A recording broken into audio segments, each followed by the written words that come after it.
হলো দাদা আর পাকিস্তান হলো আব্বা।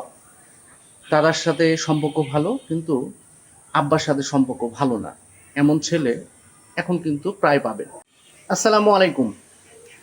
World champion legend cricket tournament অনুষ্ঠিত হচ্ছে ইংল্যান্ডে। অংশগ্রহণ করছে 8টি দল।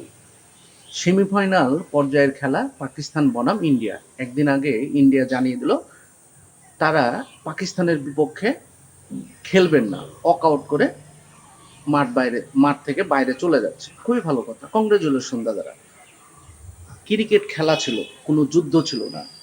আপনারা সবাই জানেন কিছুদিন আগে কাশ্মীরে একটা জঙ্গি হামলা হয়, আর সেই হামলায় 25 জন সাধারণ নাগরিক মৃত্যুবরণ করে।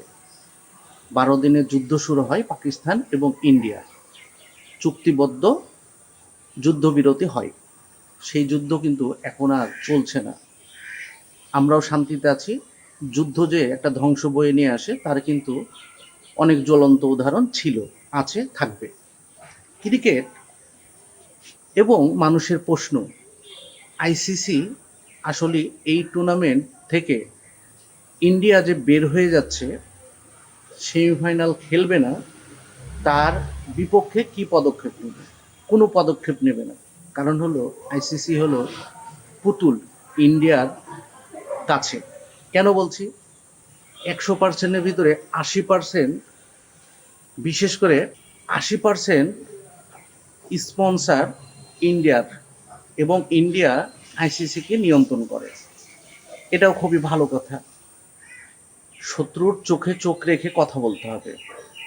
যে জায়গায় খেলা হচ্ছে সেই দেশটার নাম হলো ইংল্যান্ড। ইংল্যান্ড ইন্ডিয়াকে শাসন করেছে 200 বছর। সেখানে আহত নিহত সব মিলিয়ে 10 কোটি মানুষ মৃত্যুবরণ করে। এবং ইংল্যান্ড, আমাদের যে ইন্ডিয়া আছে, তাদের হলো দাদা আর পাকিস্তান হলো আব্বা। দাদার সাথে সম্পর্ক ভালো কিন্তু আব্বার সাথে সম্পর্ক ভালো না, এমন ছেলে এখন কিন্তু প্রায় পাবেন। তো যাই বলেন আর তাই বলেন, ক্রিকেট একটা বিনোদন খেলা। ক্রিকেট আমরা যারা ভালোবাসি, বিশেষ করে পাকিস্তান ইন্ডিয়া যখন খেলা হবে, আমাদের ভিতরে এক ধরনের আকাঙ্ক্ষা, ভালো লাগা, তর্ক বিতর্ক, হার জিত, এটা নিয়ে আমরা সমালোচনা করে থাকি। কিন্তু হঠাৎ করে ইন্ডিয়ার এমন কি হলো যে ক্রিকেট থেকে পাকিস্তানকে বাদ দেওয়ার জন্য নানান চক্রান্ত কিন্তু চলছে। কেন চলছে? ওই যে বললাম না, ইংল্যান্ড হলো দাদা আর পাকিস্তান হলো আব্বা। তো আব্বাদেরকে নিয়ে মাথা গরম বা মাথা ঘামানোর কারণ হলো পাকিস্তান হলো তার প্রতি বেশি একটা দেশ, পাশাপাশি রাষ্ট্র। আর সেই রাষ্ট্রর প্রতি আজ না, এখন থেকে 47 সাল পর্যন্ত 4বার যুদ্ধ হয়েছে, আর 4বার যুদ্ধের ভিতরে ইন্ডিয়াই কিন্তু বেশি জিতেছে।